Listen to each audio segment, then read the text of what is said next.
Mind-blowing scientific best way to kiss anyone. Mother Nature intended for a love kiss to be one of life's most anticipated and thrilling moments.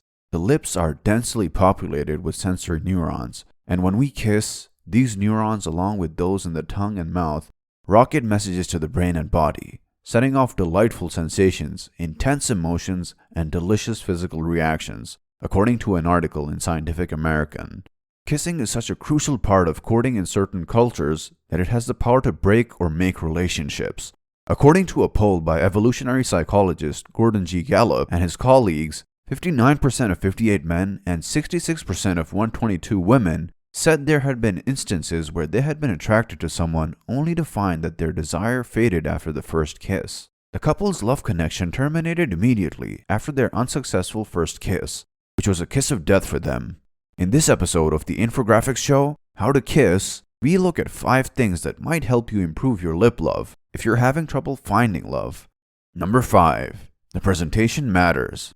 Even before you kiss someone, there are several things you can do to improve your kissability. Experts claim that if you have fresh breath and clean, well-maintained teeth, people would kiss you more happily. If necessary, use breath freshener or consume a mint. Dry, wrinkled lips are another major romantic turnoff, along with poor breath. A little chapsticks never hurt anybody either, according to one article on kissing. If you're a male, be aware that having facial hair may make a lady less likely to kiss you. According to a Gillette poll, 2 out of 3 women avoided kissing a guy when he had facial hair.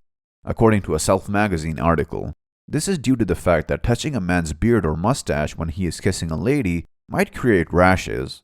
Face treatments can ease some of the discomfort, but shaving is the most effective treatment for beard burn and stash rash, as the article refers to them. The next thing you should do after all of this primping and preening is read the other person's openness to kissing.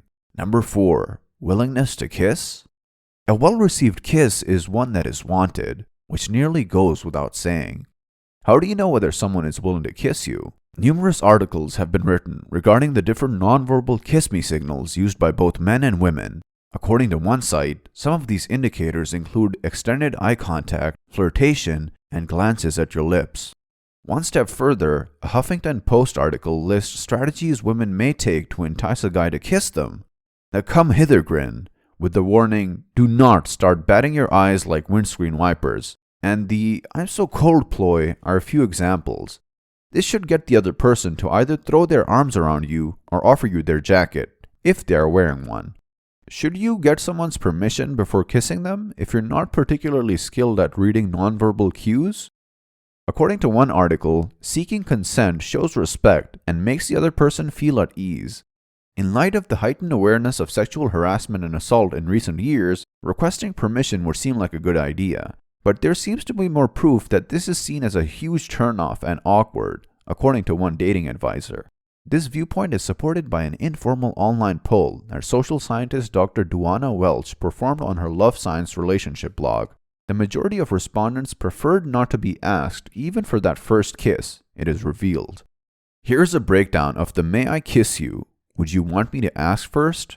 Survey. Read my body language? Simply go with the flow? Don't destroy it? Etc. were among the number of answers given by 64% of women and 65% of males.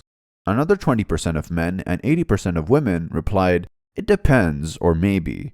18% of women and 15% of males responded positively. Number 3. Slower is preferable. Despite the excitement and apprehension you and your kissing partner may be experiencing, avoid the impulse to speed through the steps leading up to the kiss. Kissing requires 2 persons to coordinate their movements, which is best done more slowly. You must both stoop down and bend in for the kiss. Then you must angle your heads to prevent hitting your noses and foreheads, which may still occur. According to a Cosmopolitan article, staring at the other person's closed eyes throughout is bloody weird. Thus, most people likewise close their eyes when they kiss. Additionally, there is a psychological justification for this. Because people are often distracted by visual cues, according to a research by psychologists Polly Dalton and Sandra Murphy, we need to cover our eyes when we kiss so that we genuinely appreciate how it feels physically. According to one article on Kissing Like a Pro, the initial kiss should be soft, and you should take your time to savor it.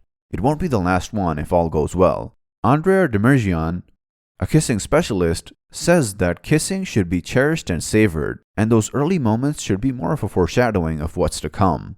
Number 2. If you're a male kissing a lady, go easy on the tongue activity. In one piece of science-based advice on kissing, it is said that too much tongue is the most common complaint from women about improper kissing.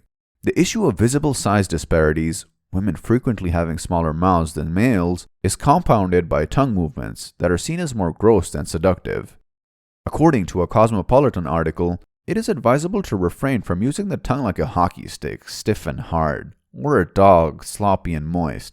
In contrast, when it comes to kissing preferences, males appear to want the exact opposite of what women do. This brings us to our final item to take into account to improve your kissing. Number 1. A scientifically backed essay on kissing claims that men prefer wetter kisses with more tongue. An explanation for this that could be biological is offered by Wired magazines.